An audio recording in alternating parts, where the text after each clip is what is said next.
Hi, my name is Bob Beausoleil. I'm a sexual abuse survivor. I'm an Eagle Scout. I hold Vigil Honors. And I'm the author of the book, Wounded Eagle, Addiction, Recovery, and Healing Through the Eyes of an Eagle Scout.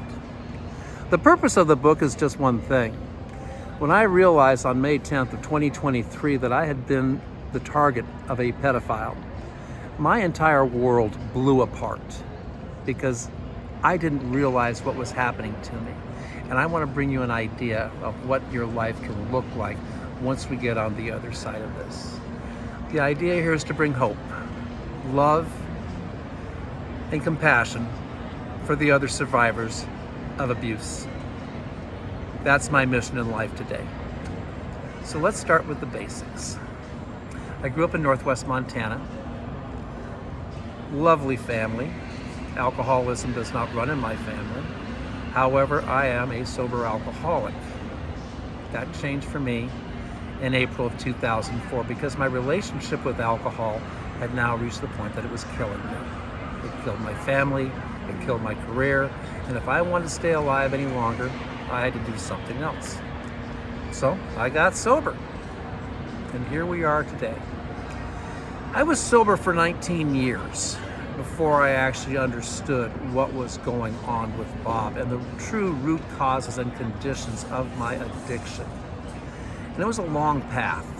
Been sober for a while, but part of my story too involves walking away from a college degree in 1982. I was 5 credits short. So I worked my entire career 5 credits short of a Bachelor of Arts. Now you can imagine what the difference of the earning potential of that is. That's just one aspect of what my addiction and what sexual abuse has done for me. It's limited me from who I am and what I am capable of doing. So when I went back to school to finish my degree, I actually took a couple of classes that dealt with general health, addiction, and alcoholism. Wow, talk about a textbook score. They could have written the book just by taking a look at my life. I checked all the boxes. And what was really, really interesting about this part of the deal was this. I was grilled when I was in counseling for the sources of my alcoholism because I had never been presented with the idea that maybe it was genetic or maybe it was trauma. And when the counselors were asking me, what about mom? Was she an alcoholic? Nope. What about dad? Was he an alcoholic? Nope. Grandma and grandpa? Nope, nope. How about the other side of the family? Nope, nope, nope. Any other alcoholics or addicts in your family? Not that I know of. And then the big question, is there anything else that you could have thought that might be the cause for this? And that answer was no. It was the trauma. We're going to talk about the trauma in just a few seconds here. So, if you take a look at the scientific models, there's 2 ideas for alcoholism and addiction. One is genetics, the other is trauma. And what my counselor was smart enough to realize was, this guy has something, but he just doesn't know what it is. So that was the starting point. I'm going to fast forward to about 2022, 2021, something like that, because that's when I started talking to counselors. And one of my counselors, she suggested that I read the book, The Body Keeps Score by a guy by the name of DeCall. And I said, okie dokie, fine. Because I had this energy inside of me that I couldn't explain to you. Keep in mind, I am 19 years sober. I have been through the steps countless times with different sponsors. And still, this thing inside of me just keeps going and going and going. But here's the deal, guys. I've got a resentment. I've got a resentment that men in positions of authority do not have my best interest at heart. How many sponsors that I have been through that, and they keep saying, oh, that old character defect, oh, that old character defect, you just don't trust other men. Well, okay, fine. I got what I got because that's what I was doing. So the next step was, I take a look at this book from The Body Keeps Score, and I start realizing, okay, fine. I am listening and I am identifying with what these individuals are talking about.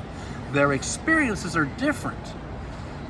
But my feelings inside, they line up exactly with what I'm hearing, what I'm feeling.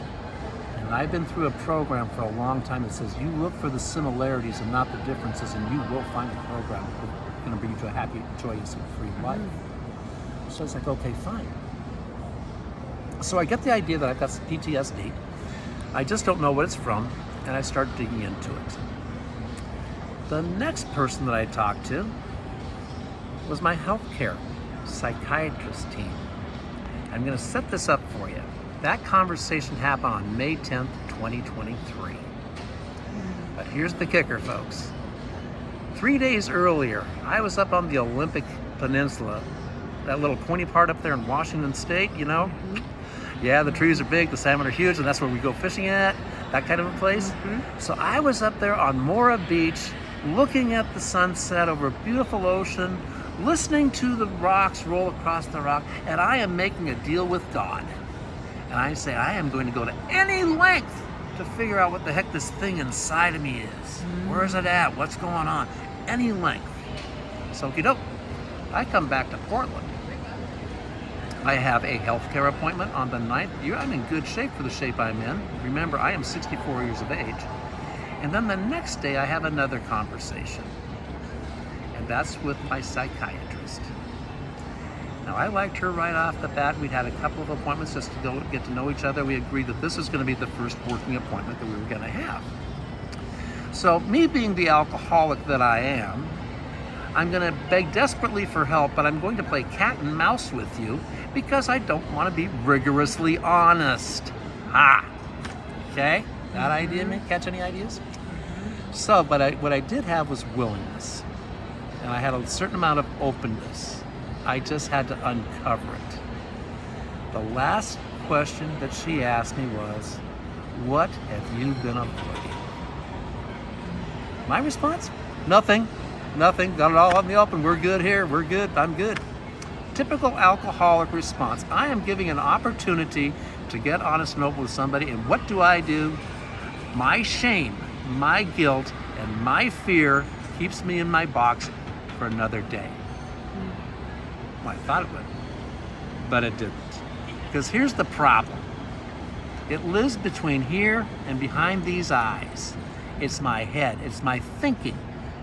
Alcoholism and addiction is based in our minds. It's a thought process. And quite frankly, it is a substance use disorder, and it has mental health care implications.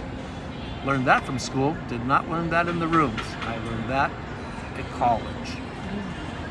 So the next thing I do is I have to deal with me, because just a couple of days before, I'm out there making a deal with God that I'm willing to go to any length to get to the bottom of this of what's going on with me, and I back out of the perfect opportunity to get honest with a lady who can help me.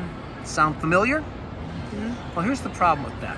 Like I said, it's me, because now my mind starts working on me. It's like, you said you were going to do this, you said you were going to do that, and now you had the opportunity to do it, so what are you going to do about it? What are you going to do about it? And obviously, there's something in the back of my mind that I really don't want to look at, and it's like, you know what? This box, this memory, was buried so far deep in my heart that I never wanted it to see the light of day. Because I knew if I brought this idea to light, that my life was going to be changing. And I had no idea what I was going to look like.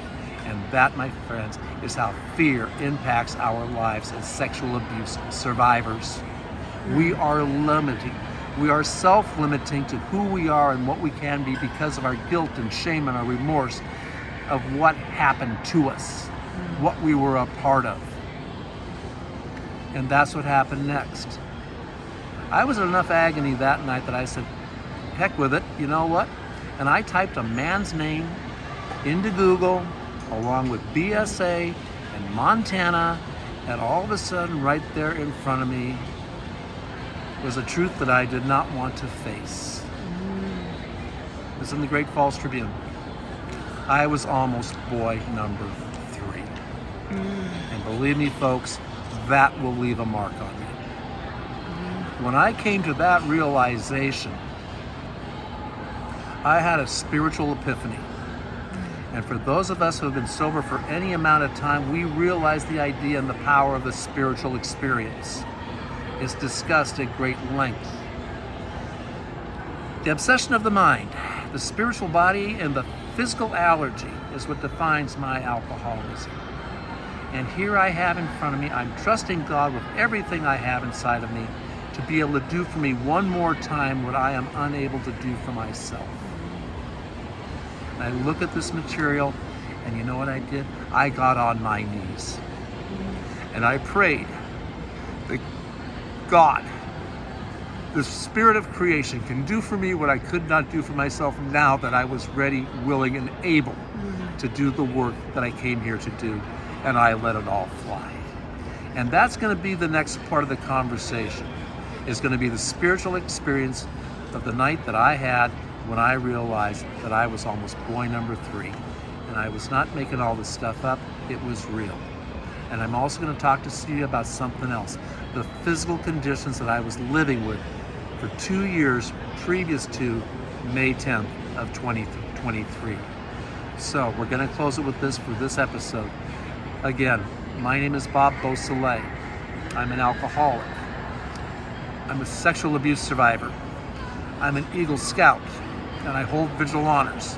And I am proud to be able to carry the message of love and hope and support to all of my friends who have been in the same situation I have been. We are not alone. We have voice, and we are going to do this together. Know that you are loved. Thank you.